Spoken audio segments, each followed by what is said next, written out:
Good afternoon, CYJ. Welcome to Shabbat Storytime, Volume Sheva. My name is Aaron Levine, Assistant Director at Camp Young Judea Midwest, and I'm really excited to read a Shabbat story to you today. So the story for today is called The Mirror, and it's written by Chana Sharfstein. Here we go. This is the story about a very beautiful and very special mirror. It hung on a wall in the dining room of a fine house belonging to a rich man. The mirror was large and square, with a wide, thick gold frame carved with beautiful designs of leaves and flowers. Everyone that saw the mirror admired it, but everyone also noticed that it was imperfect. On one of the corners, you see, the silver backing had been scraped off, so that this part of the mirror was plain glass. People would remark upon its beauty and then say, "Oh, what a pity! Too bad the mirror is damaged." To everyone's surprise, the mirror's owner would tell his visitors that it was he himself who had deliberately scraped the silver backing off.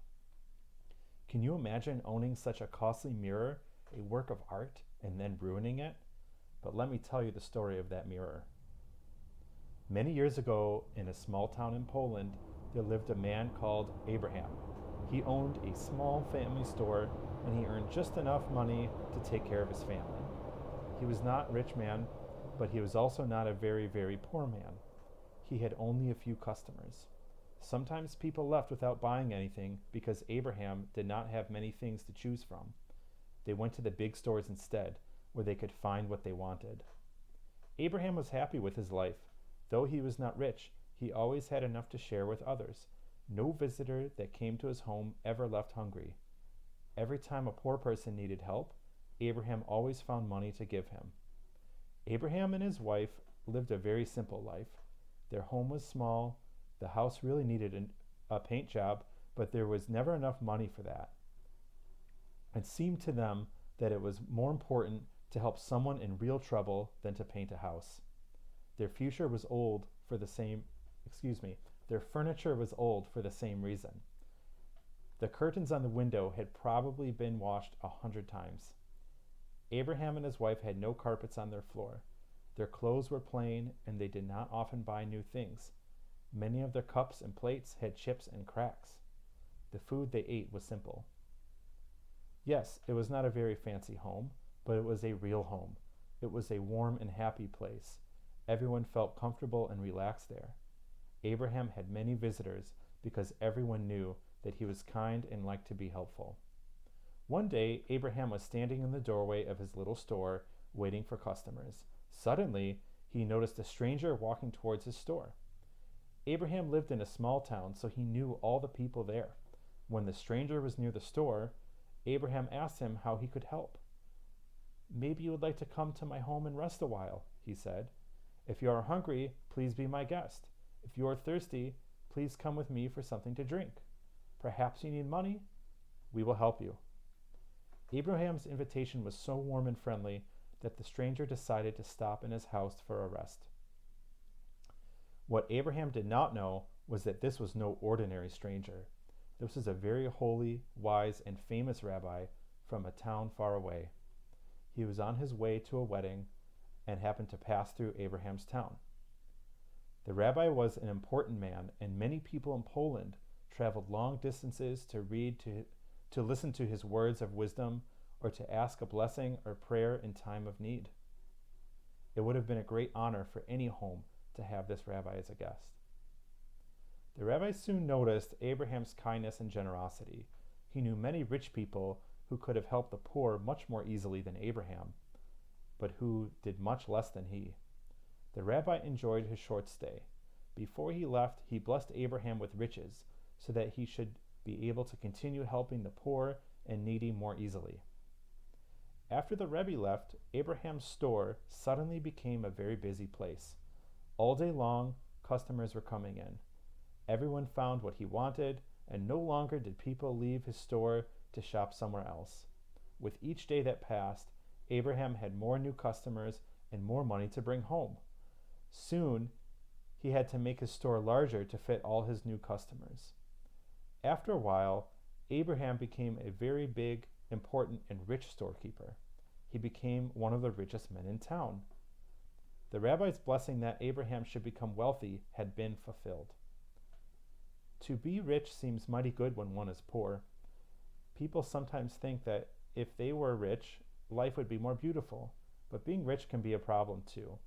Now that Abraham had a big store, he had a lot more work to do. He worried about robbers breaking into his store or home. He worried about his business. He wanted his store to keep growing. He wanted a very beautiful home. He wanted new fancy clothes. Because Abraham was busy with his store, he found less and less time for studying Torah and going to shul to pray. He did not even have time to bother with poor people. Abraham could only be seen by special appointment. His secretaries were told to give money to needy people who came for his help, but Abraham had no time to listen to their stories or problems. Abraham and his wife built a brand new house that almost looked like a palace. It had many rooms, and all the rooms were large and beautiful. On the windows hung soft velvet drapes. The floors were covered with thick rugs. There was wallpaper on the walls. The kitchen was filled with new pots and pans. There were lots of fine dishes in the cabinets. All the furniture was new and expensive. The dining room table was made of shiny wood. The chairs in the living room were soft and plump.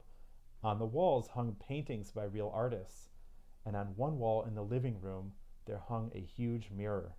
It was so big, it almost covered the whole wall. All around this mirror, there was a wide, thick frame of gold. No one else in town had such a fine mirror. Everyone who saw it spoke of its beauty. It was truly a masterpiece. There were many servants in this new house, but this house was so fancy that Abraham did not want to let beggars or poor people come in. Strangers were no longer invited for a meal.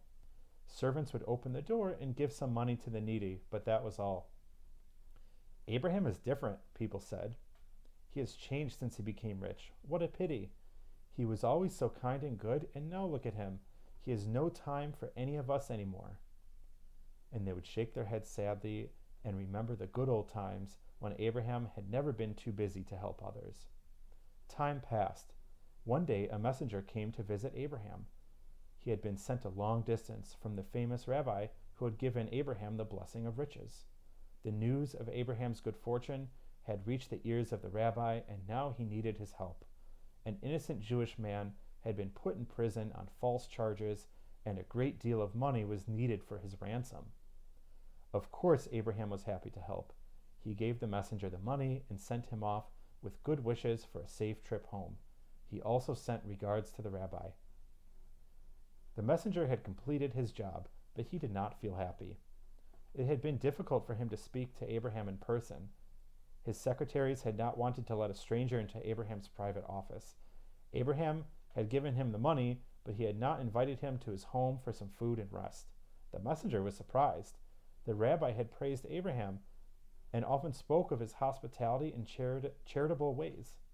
The messenger could not understand what had happened. When he came back to the rabbi, he gave him the money and told him everything about his trip. The rabbi shook his head sadly. He understood that Abraham, the poor man, had a heart of gold, but Abraham, the rich man, with all his gold, seemed to have a heart more like stone. The Rebbe decided to visit Abraham to see what could be done. When the Rebbe arrived at Abraham's house, Abraham welcomed him warmly and invited him into his home. This house looked very different from the home that Abraham had lived in when the Rebbe had first visited him. It was big and beautiful, but gone was the friendliness and warmth one had felt in the simple old home. The rabbi walked on the heavy rug. He saw the costly paintings. He looked at the expensive new furniture and at the drapes made from the finest, softest velvet. And then he noticed the mirror. He looked at its shiny gold frame. It was the biggest mirror he had ever seen.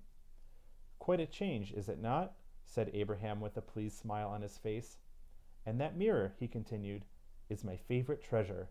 Of all the lovely things I own, I like that mirror the best. It cost a great deal of money, but it was worth it.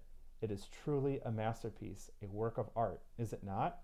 he said and turned to the Rebbe. "Yes," the Rebbe answered. "Quite a change, quite a change." He said this softly in a low, serious voice, and his face looked sad. Suddenly, the rabbi called to Abraham. "Come here," he said. and asked him to walk over to the mirror and to stand in front of it. The rabbi then walked away a bit and asked Abraham to tell him what he saw. Abraham was puzzled at this, but answered, "Myself. That is what I see in the mirror, my own reflection. That is all I can see." "Look closely," the rabbi said. "What else do you see?" "I see my lovely furniture reflected in the mirror. I see paintings. I see my rugs and drapes. I can see many things in my beautiful home," answered Abraham. The Rebbe then walked over to the window with Abraham. He pushed aside the drapes and told Abraham to look out into the street. Abraham's home was on a big street, and people were always passing by. Since it was a small town, Abraham knew almost all the people walking past his house. The Rebbe asked him many questions about all the people they saw, and Abraham told him that the woman with the basket was a poor widow with many small children. She was hoping that kind people would put food in the basket for her family. He told the Rebbe about Bensi, the water carrier, who was getting old and found it hard to carry water. He pointed out Yankel the tailor, a fine Jew who went to shul every day, but was very poor and never had enough money for his family. Abraham was wondering why the rabbi was asking him all these questions. The rabbi was a serious man who never had time to waste. Why should he be so curious about all these people? Then the rabbi said to Abraham, "It is strange, is it not? A mirror and a window are both made of glass, and yet they are very different." "What do you mean?" asked Abraham. "Well," said the Rebbe, "when you looked in the mirror, you could only see yourself and the things that belonged to you. You could see much more when you looked out the window. Then you could see all your neighbors and friends from the whole town." "That is true," said Abraham. "A mirror and a window are both made from glass. The window is transparent. Light can pass through it. It is clear and you can see everything through it. The mirror, on the other hand, is covered with silver on one side.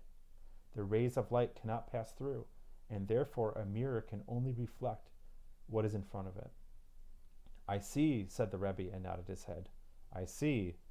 The piece of glass that is plain is clear through and through, allowing you to see others and their lives. But when it is covered with silver, then you can only see yourself." Very interesting. It is really quite fantastic, isn't it? Now do you think it will work the other way too? Could you take a mirror and scrape off the silver so that you would be able to see everyone else instead of yourself? Abraham's eyes filled with tears. He felt so ashamed. Finally, he was beginning to understand everything that had happened to him since he became rich. That evening, Abraham made a big party in his home. The whole town was invited, especially all the poor people. Everyone had a fine time. Then Abraham asked for silence. He made a short speech and asked for everyone's forgiveness. He told his guests that he was sorry for the way he had acted after he became rich. His life would now be different. He promised them that his doors would always be open for everyone, and that he never would be too busy to help those that needed him. After all the guests had left, Abraham walked over to his beautiful mirror. With a sharp knife, he scraped off the silver covering in one corner. He did not stop until that part was clear as glass. Only then was he satisfied. I hope that you all have a Shabbat Shalom, and we'll see you next week.